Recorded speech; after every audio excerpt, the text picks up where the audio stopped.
when Richard coldly said, "Either you take care of Sophia while she's temporarily staying here, or you leave." I didn't get angry. I simply smiled, reached up, and pulled down the dusty leather suitcase from the top of the wardrobe. He thought I would break down like every other time, but this time, it was different. A week later, my phone had 50 missed calls, and that was just the beginning. They were going to regret every word, every action. Before we go on, hit subscribe and tell us where you're listening from in the comments. The house key was still warm in my palm when I pushed the door open, grocery bag still in hand. The Saturday evening light slipped through the living room curtains, casting a glow on everything in the house that used to make me smile. Not today. Sophia was sprawled across the Italian leather sofa, a birthday gift I bought myself after my first business deal. Her bare feet were propped up on a fur pillow, fingers dangling a can of energy drink, eyes glued to TikTok. The remote rested on her belly like she owned the place, and maybe she believed she did. She didn't even look up. "Linda, grab me a bottle of coconut water from the fridge. I'm filming." I slowly set the groceries down, feeling the weight of the milk carton and loaf of bread. The handles left red marks on my palm. "Excuse me?" "You heard me. Cold coconut water." "You're already standing there." A chill ran down my spine. I bought that coconut water for myself, with my own salary. "Sophia, I just got back. I need to put the groceries away." She finally looked up. Her face wore that familiar expression, like I was being dramatic or difficult. "What's the big deal?" "You're already there. I'm filming. The big deal is, this is my house." Sophia dropped her feet to the floor and placed her phone on the table like a claim of territory. She's a head taller than me, 6 years younger, but I've dealt with tougher people long before she learned to hold a spoon. My house? That's funny. Richard invited me to stay. You're living off his salary. She stepped closer, the can still in her hand. "Look, Linda, this can go easy or hard. You want peace here? Then do as you're told." Simple as that. The door to the guest room opened, the room Sophia was staying in. Richard appeared, hair wet from a shower, towel hanging loose around his neck. He saw the scene standing across from me, the air thick with tension. "What's going on?" His voice had that warning tone I remembered from early in our marriage. "Your wife's being difficult," Sophia said, without taking her eyes off me. "I asked her for water, and she turned it into a federal case." Richard looked at me with disappointment, like I was a disobedient child. "Sweetheart, just get it for her." Not worth arguing, but Sophia wasn't done. She stepped in close enough for me to smell her expensive perfume. "Listen, Linda, the rules here are simple. You live in Richard's house. Expenses are covered by both our incomes. You contribute labor, which means when I ask, you do. No questions, no attitude." She leaned in and whispered just loud enough for me to hear, "Or I'll have Richard throw you out." I kept my voice steady, even though my heart was racing. She was right. Richard stood beside her, forming a united front. "Sweetheart, you need to decide. Either you help Sophia and do what she asks, or you pack your things and leave." His words hung in the air like cigarette smoke. I looked at him, searching for a trace of the man who once knelt in the rain to propose. He looked back with Sophia's smugness in his eyes. "All right then," I said quietly. Sophia smirked, thinking she'd won. "Good." "Now, about that water," I cut her off. "I'll pack." The smirk disappeared. Richard's mouth opened slightly, as if waiting for me to collapse, to apologize, to shuffle into the kitchen like a maid. Instead, I turned toward the hallway, leaving the grocery bags where they were. Behind me, I heard Sophia gasp.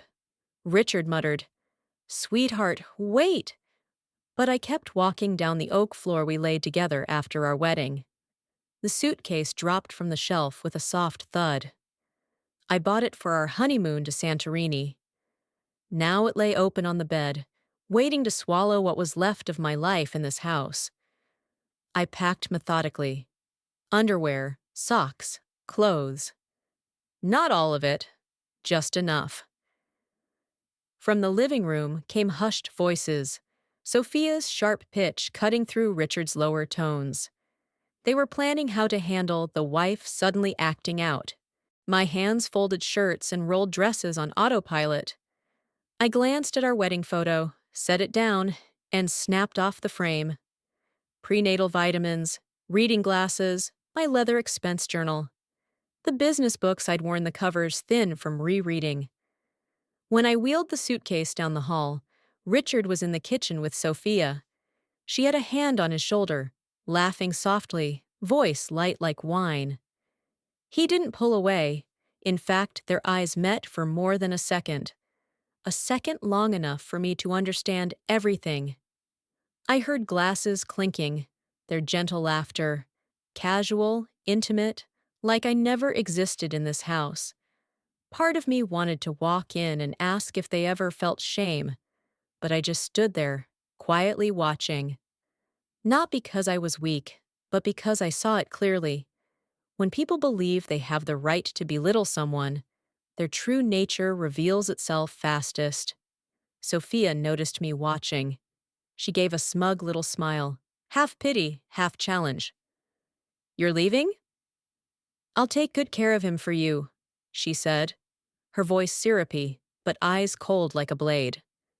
I replied with a thin smile. "Good." Richard raised an eyebrow, as if surprised I dared to say it. "Don't be dramatic." "It's just for a few days," he added, slightly annoyed. I rolled the suitcase toward the door. The wheels clacked steadily over the floor, each rotation counting down toward my freedom. When the door shut behind me, a breeze swept through the hallway, carrying the scent of Sophia's perfume and cheap beer from Richard's glass. I stood on the porch, inhaled deeply. The night air smelled like release, cold, but real. I locked the door, the small click sounding sharp and final. The light still glowed through the window, outlining two shadows leaning into each other. That scene should have broken me, but it didn't. I just felt light.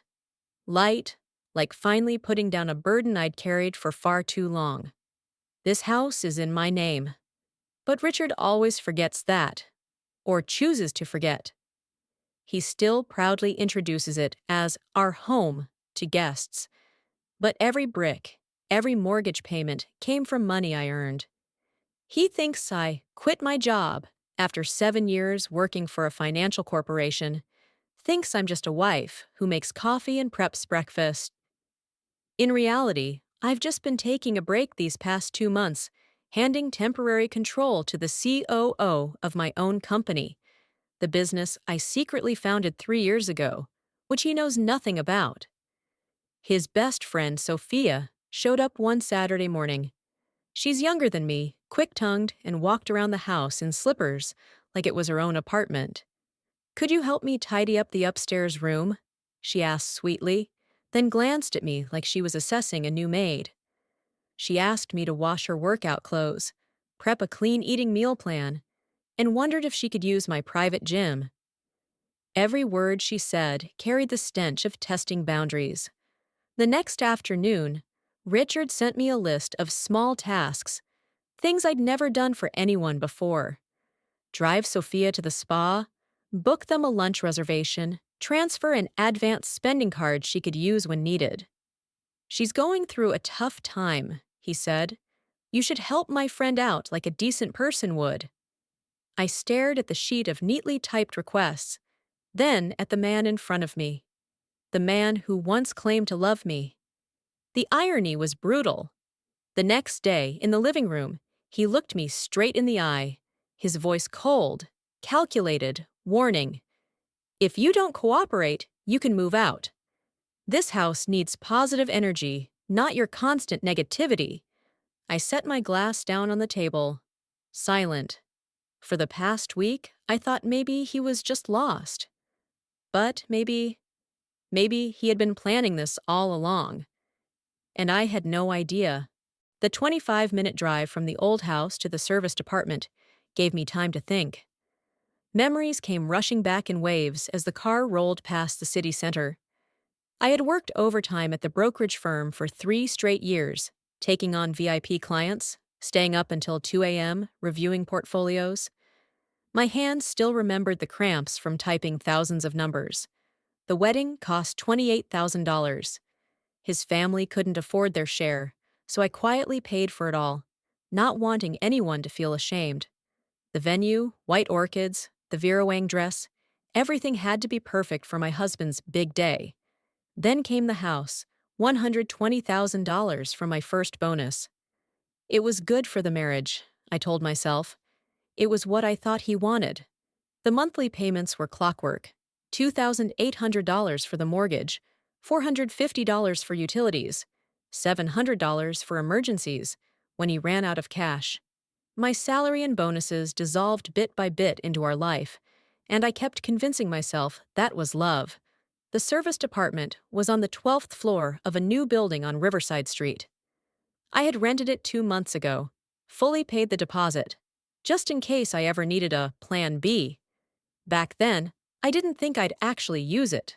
But now, stepping into the clean little room, I felt an unexpected relief. No more strange perfume smells, no more fake laughter around the dinner table. Just silence, the scent of coffee blending with new wood, and the afternoon light slanting through gray curtains. I set the suitcase down, took off my shoes, opened my laptop, pulled out my phone and folders, like someone preparing for a campaign. Everything had already been arranged: business accounts, personal accounts, insurance, automatic authorizations. I opened the financial dashboard. Numbers I knew by heart lit up the screen. Last quarter's profit, bad debts, reserve balances, active contracts. I didn't need to calculate anything. I just needed to do what I had delayed for too long: sever the ties Richard had quietly strung between my life and his wallet. The first call went to Sequoia Business Bank. Saturday night, banks were limited. But AI doesn't rest. "Hello, Mrs. Hayes. How can I assist you today?"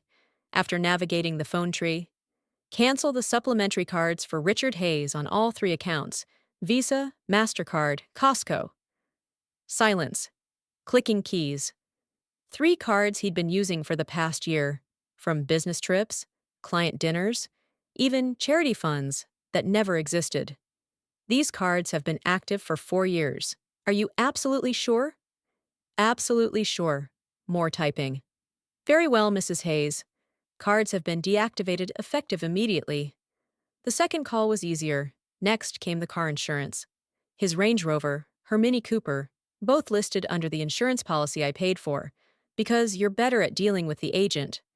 I submitted a request to remove their names from the policy, and within minutes, the confirmation email arrived. "Effective immediately." I looked at that line and let out a long breath.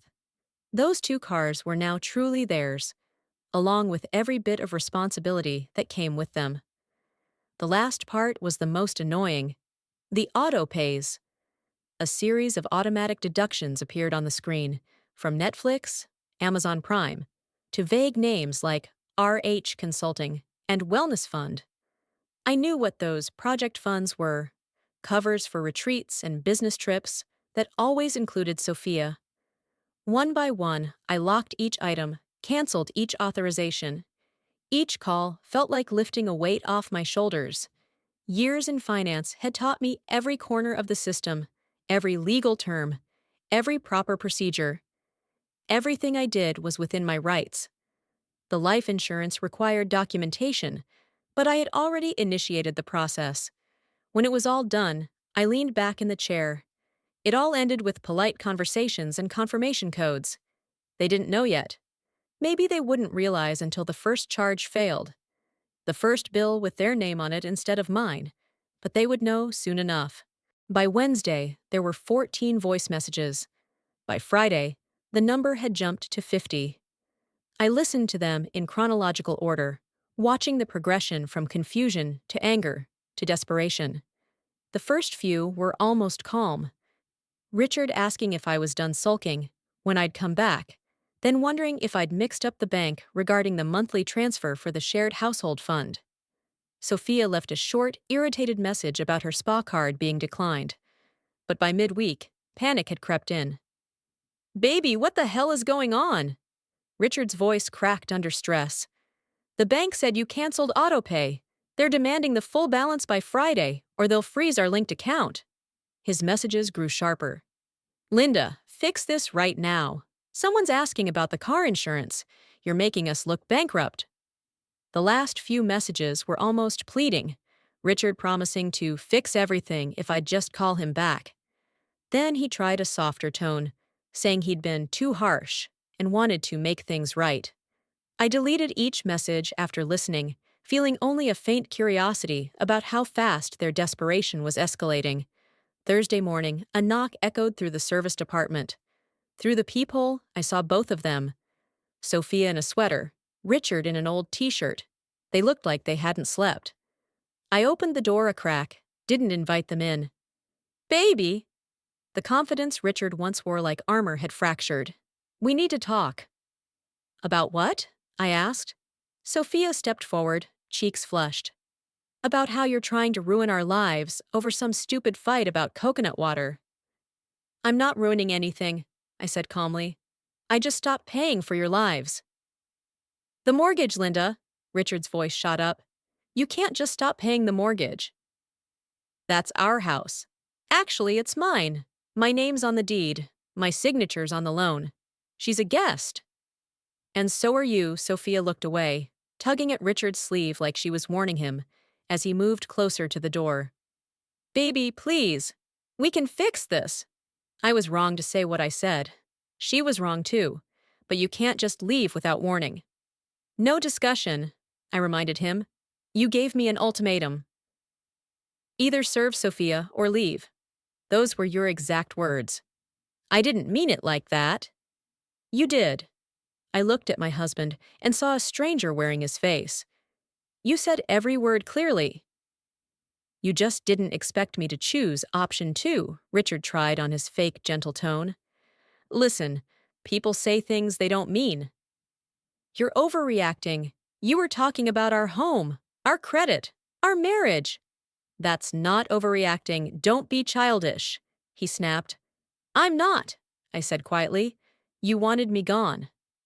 "I'm gone. You wanted to handle life on your own. Now handle it. Baby, wait." Richard's voice rose, almost shouting. "What about family? What about everything we've been through?" I paused, looking at his desperate face. For a moment, I remembered the years we shared, but then the image of that day, of them together, flashed through my mind. "You humiliated your wife for your mistress in the middle of your own living room," I reminded myself silently. "Family has to go both ways, Richard," I said softly. "I've taken care of this family for 4 years.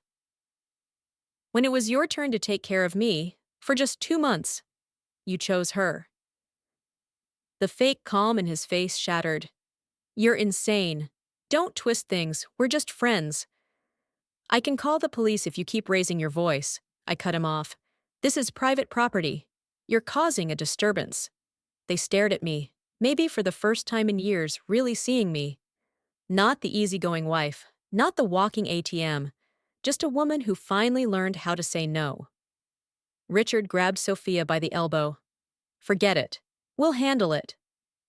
They walked back to the car, Sophia no longer strutting but hunched, Richard glancing back at me as if at a stranger. I watched their car disappear, then closed the door and returned to my MacBook. There were still calls to make, accounts to lock, a dismantling of a marriage not yet finalized. I needed coffee and space to think. The diner on Main Street had always been my refuge when I was single. I used to meet clients there after long days, sharing apple pie while discussing strategies. Tuesday morning, I walked the familiar 3 blocks, my breath turning to mist in the cold air. Routine steadied me after yesterday's confrontation. I'd spent the morning reorganizing papers, reviewing bank reports, and confirmation codes like a general studying a map. The ultimatum wasn't about asserting dominance, it was about keeping access to the money he thought he had a right to steal. Back in the apartment, I opened my MacBook and created a new file. Richard Hayes, Evidence. Mark's testimony was just the beginning. If Richard lied about this, what else was he hiding? The courthouse closed at 5 p.m. I had 45 minutes to file paperwork that would change everything. After lunch, I drove straight from the cafe to the county court. The clerk's office was on the second floor.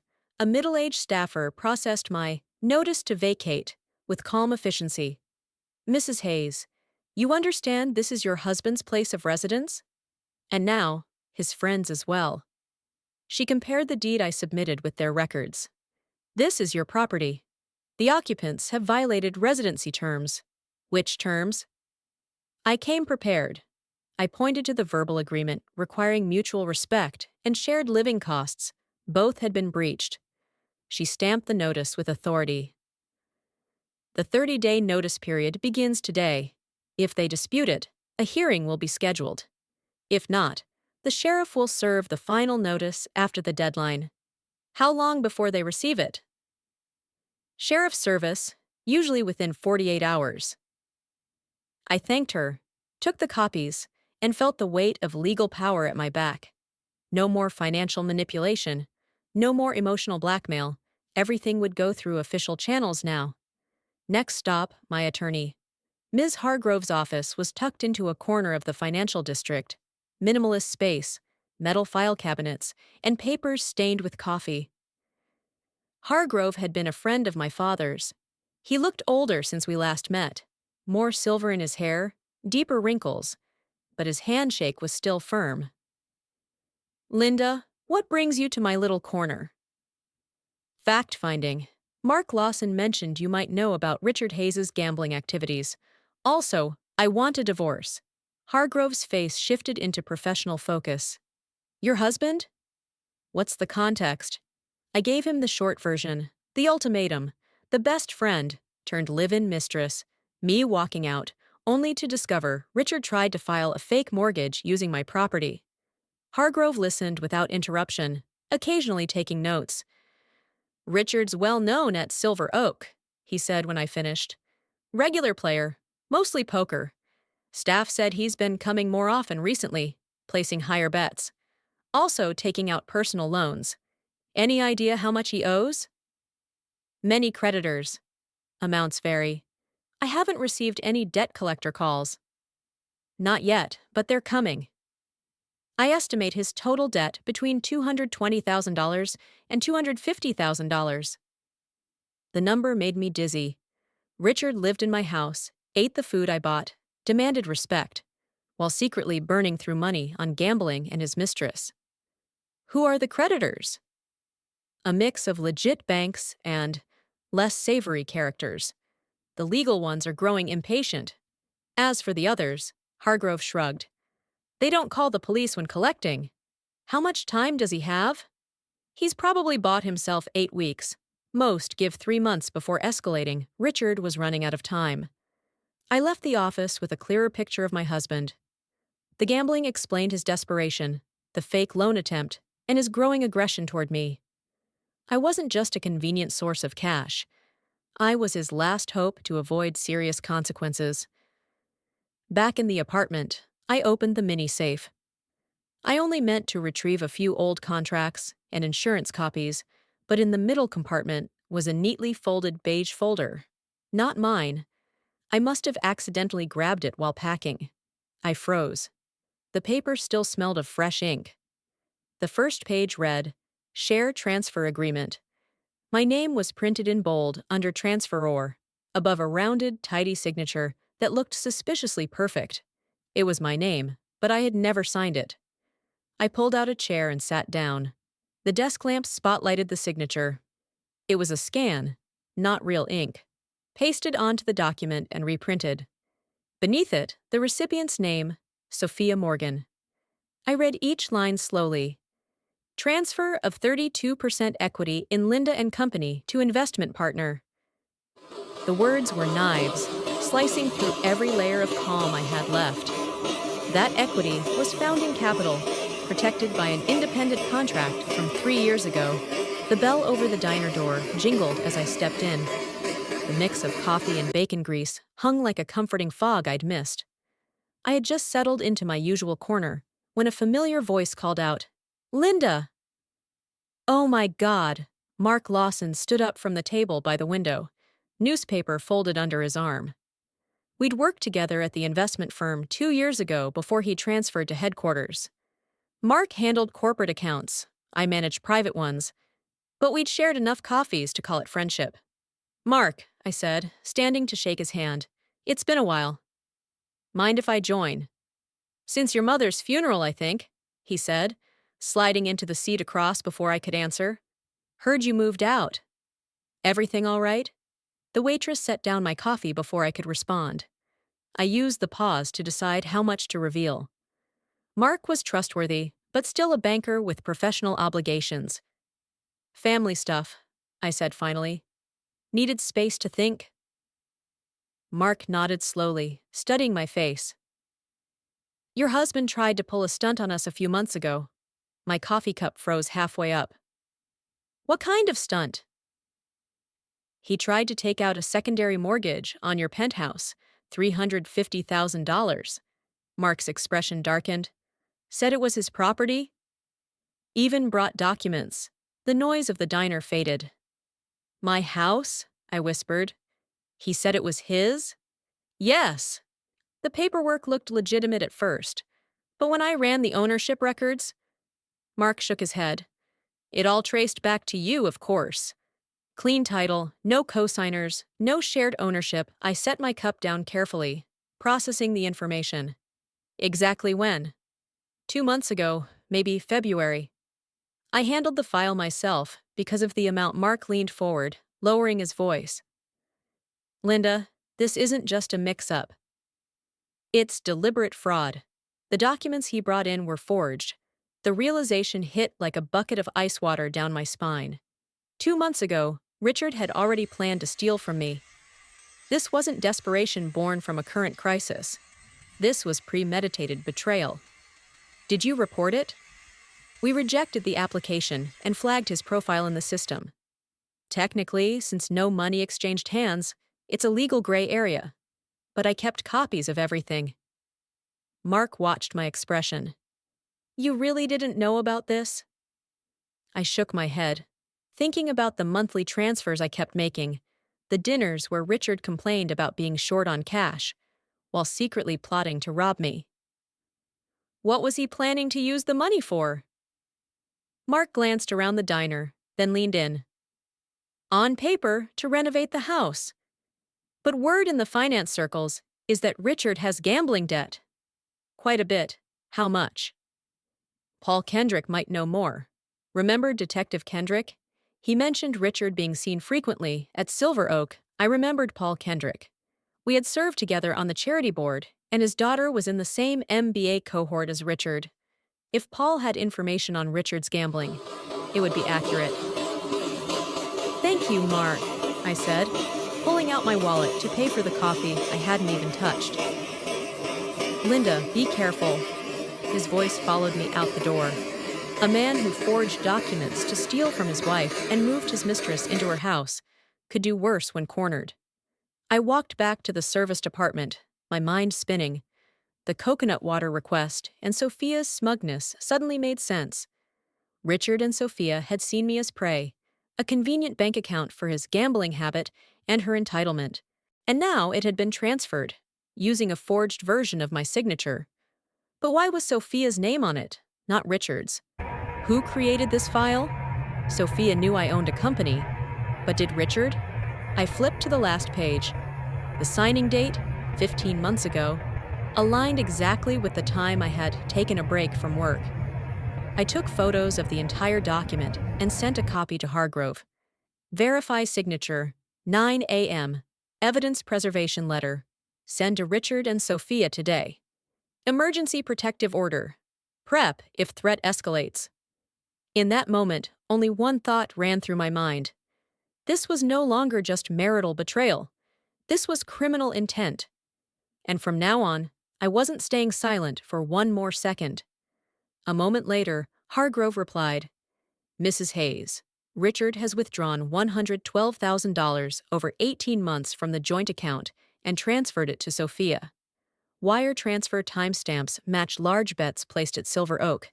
Every puzzle piece fell into place. I closed the laptop and looked out the window. The city lights were starting to glow. The game had begun.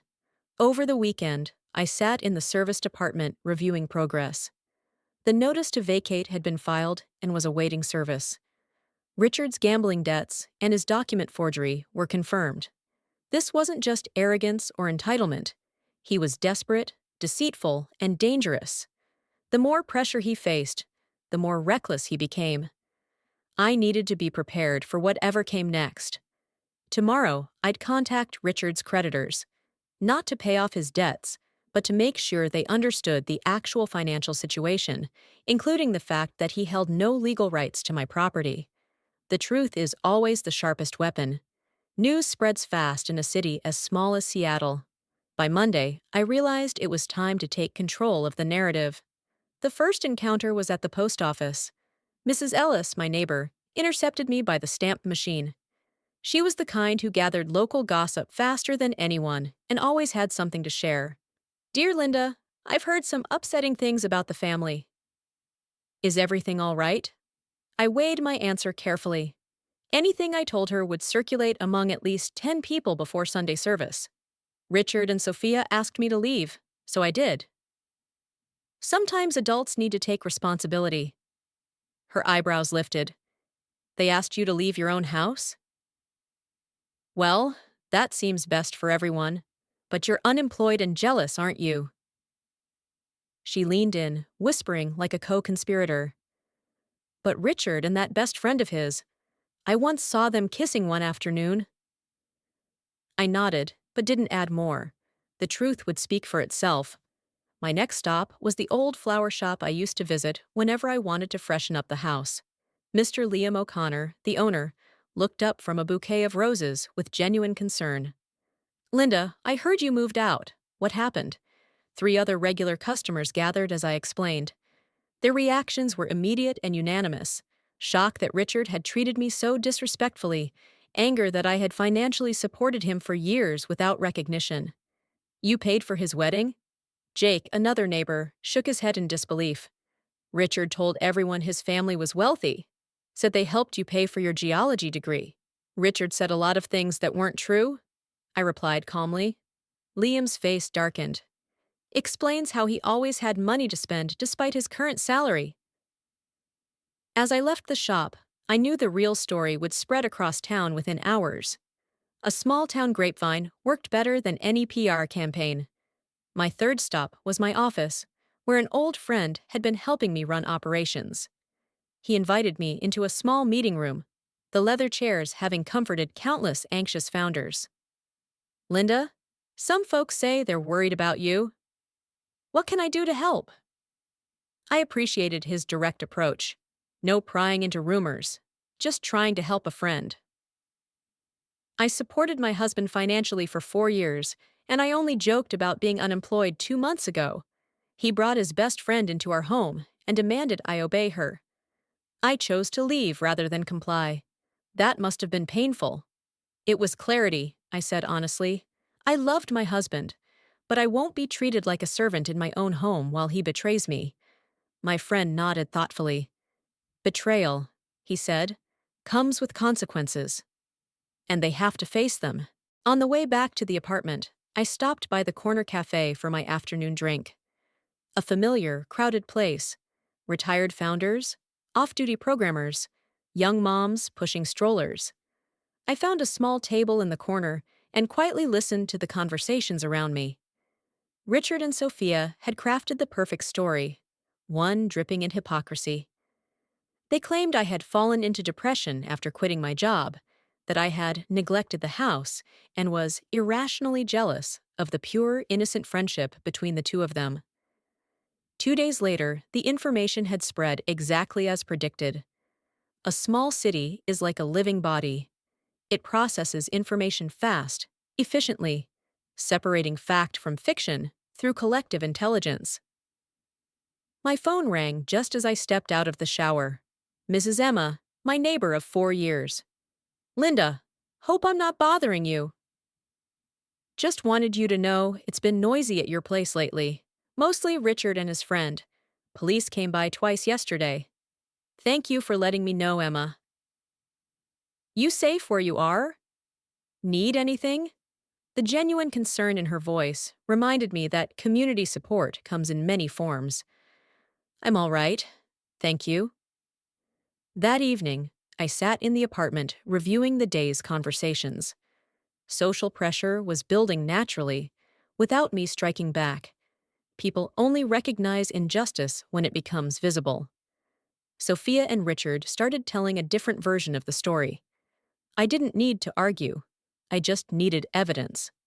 And the evidence, I had it.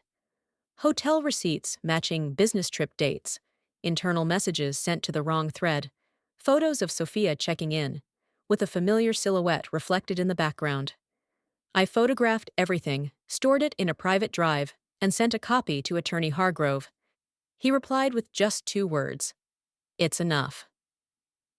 I sat in the small apartment, the light from my laptop casting across my face. Outside, there were still people who believed the story they spun, but I didn't need their belief. I just needed the laws. And the law, unlike public opinion, doesn't respond to emotion, it reads the facts. The next morning, the smart home system was locked. Access rights now belonged to me alone. The feeling was strange, not triumphant, but a cold kind of peace. I wasn't kicking anyone out. I was simply returning boundaries to where they belonged. At noon, I sent a single email to the company. Less than an hour later, my LinkedIn status lit up again. Company logo, newly signed contracts, team members, international partners. One by one appeared on the timeline. I wrote no caption. I let people look and let them understand on their own. The ones who had avoided me now began sending messages. A few offered apologies, indirect ones, by resharing my post, as if they had never believed the rumors to begin with. I skimmed through them, didn't react. I didn't need to restore my image. I was just restoring the truth. Meanwhile, Sophia posted a photo of a fancy dinner, captioned, "There's nothing better than living true to yourself." Richard dropped a heart emoji in the comments. I scrolled past it, smiling. Fakery has a very short shelf life, and when it expires, it starts to smell. I didn't need to expose them, didn't need a confrontation. I just had to wait. Because from now on, it wouldn't be a battle between people anymore. It would be between the truth and the story they invented. That morning, it drizzled. I sat in Attorney Hargrove's office, a cup of black coffee in front of me, steam rising faintly into the cold, bright room. A thick stack of documents sat between us, each sheet a piece of betrayal. I flipped to the last page and signed, this time with my real signature, neat, deliberate, impossible to forge. Hargrove looked up at me over his thin glasses. I'll file this today. 1 criminal complaint for signature forgery, and a civil lawsuit for damages, emotional and financial. Are you sure? I replied, voice steady. I've been sure since the moment they thought I wouldn't dare. The door to the legal office clicked shut behind her, but I remained seated, listening to the rain tapping against the glass. That afternoon, my phone buzzed. A message from Hargrove. Filing accepted. The court has issued summons for both Richard Hayes and Sophia Morgan. Expect a reaction. I read that message 3 times. There was no fear left in me. Everything now had its place. The forgery would be investigated. The asset theft would be challenged. I just had to be patient. The truth always finds its way back. As night fell, I opened my laptop. The blue light reflected on my tired but alert face. I moved all personal assets, company accounts, equity, reserve funds, into a living trust under my name alone. Each confirmed transaction popped up with a code, like steel doors slamming shut for good. I updated the list of beneficiaries.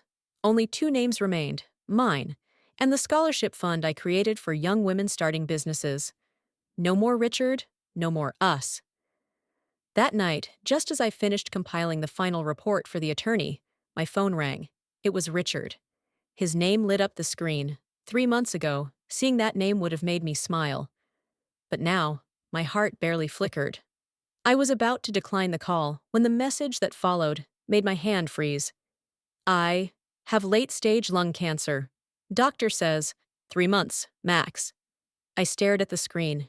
Cancer? Why now? After everything that's happened, could this be real? Or just another move in his game? Despite the doubts, I called back. Richard's voice came through, weak to the point of unrecognizable.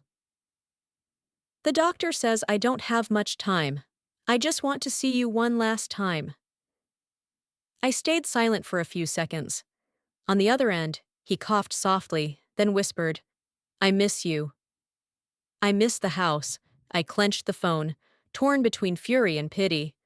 Where are you? St. Mary's Hospital. But if I'm not here, I'll be home. I want to see you at our house. I drove straight there. The hospital hallway was empty, white lights casting reflections on nameplates. But when I asked the front desk, they told me there was no patient named Richard Hayes admitted today. I stood still, heart racing, part of me hoping I misheard. But there was no mistake. I drove to the location Sophia had posted 30 minutes earlier, and through the big glass window at the front of the lounge, I saw him. Richard, neither frail nor sick. He was laughing, a glass of red wine in hand, sitting next to Sophia. Warm yellow lights lit up their faces, alive, vibrant. I didn't go in. I just stood across the street, watching them clink glasses, laughing. That helpless act from earlier had vanished. He was still the same man, someone who knew how to craft tragedy just to pull me back into the role of savior. The night breeze carried the scent of alcohol and cigarette smoke. I opened my phone. The last message I sent him had only 6 words. All communication goes through my attorney. The period at the end wasn't just the closure of a marriage. It was the boundary between me, the one who once believed, and him, the one who exploited that belief. Then I turned and walked away without looking back. Under the streetlight, my shadow stretched across the wet sidewalk, long and unshaken. For the first time in years, I no longer felt I owed anyone an explanation. Just one truth remained. Pity for a liar is the last form of weakness I've finally learned to let go. That morning, the light slanted through the courtroom window like a thin, cold blade. I sat at my table, hand resting on a thick file. Pages of forged signatures, bank statements, transfer emails, every document a piece of a meticulously crafted betrayal. The judge read the conclusion. There is evidence of signature forgery. His voice rang clear and firm. Richard looked up, eyes sunken. And her, the best friend he once told me to care for like family, kept her head down, lips trembling. The gavel came down, a restraining order, full repayment of all unauthorized transfers and legal fees. And finally, the separation of my personal assets from the marital estate until the divorce proceedings concluded. I sat still, giving only a small nod. No joy, no smugness, just a rightful ending to a betrayal that had gone on too long. When the verdict was read, those who once pitied me suddenly went quiet. No congratulations. A few brief messages landed in my inbox. Sorry, we didn't know it got this bad. I read them, then deleted them. That evening, I picked up my phone and posted just one sentence. No one owes anyone obedience. No caption, no explanation. Just a photo, a steaming teacup, and an empty chair beside an open window. 2 weeks later, I stood on the ground floor of the house, what used to be the kitchen and living room. I didn't sell the house. I decided to turn it into the Women Founders Fellowship, a space for women like me, who had once been betrayed, manipulated. Desks lined the room, laptops humming under warm golden light. I placed a small sign at the door. From survival to creation. I wanted this house to stop being a tomb of betrayal and start living again through purpose. Late at night, the phone buzzed. Richard. I stared at the screen for a long moment before picking up. His voice was raspy, weakened, as if trying to act. "I miss you," he said. I replied without hesitation. "No. You miss the privileges. You miss the comfort you once had." A long, heavy silence followed. I said nothing else, just listened to his broken breathing before hanging up. I dragged his number into the folder marked Peace. One swipe, clean and final. Out on the balcony, the breeze was gentle, carrying the scent of flowers from the small garden. The next morning, sunlight poured onto the balcony. An email from an international partner lit up. An invitation to collaborate on my mentorship program. Below it, the schedule for the first cohort, women learning to stand firmly on their own feet. I took a sip of coffee, unwrapped a small gift, a beige silk scarf sent to my mother, along with a handwritten note. Kindness has boundaries. She once taught me that.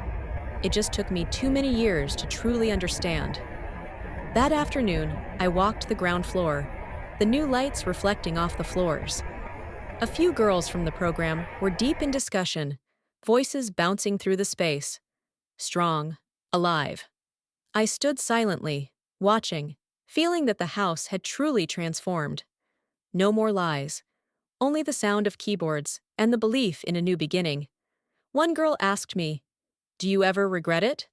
I smiled and answered softly, "No. I only wish I'd learned to leave sooner." I realized then, true strength doesn't come from the verdicts we win, but from the moment we dare to walk away from the place that once made us feel small, without looking back.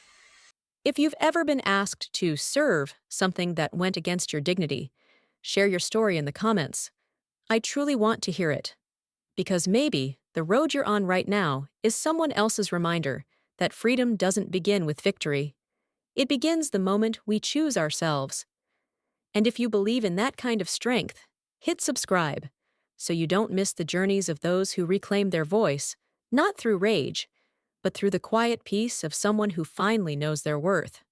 Sometimes the strongest thing isn't revenge, but walking out of the room where you were told to serve.